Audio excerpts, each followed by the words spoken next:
natipak na bato sa kanilang mga bahay. Sige. Makita nyo yung tsunami, parang ganun yung tubig. Kasi kita nyo yung basang mo yung tubig. Ganun yun eh. Bumigay ang isang bahagi ng pader na ito na naghiwalay sa Palar Venecia at norte ng McLean Hills. Pati tuloy ako napapaigtad eh. Araw matapos ang insidente, halos nasugpa rin ang kanilang mga bahay sa lupa. Nagdesisyon na si Mayor Tina na kausapin yung mga residente. Medyo ilay-ilay mo konti para. Ayun. Naayos ang buho. Pero nauwi lang ito sa pagtatalo. Galing! Ay, konti pa. Dali, sige anak. Ang galing-galing. Pati ako napapatagilid eh.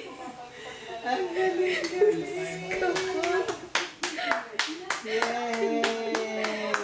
Paano ko may baba? Ang ganda ng likod mo. Ngayon, paano ka bababa? Ah?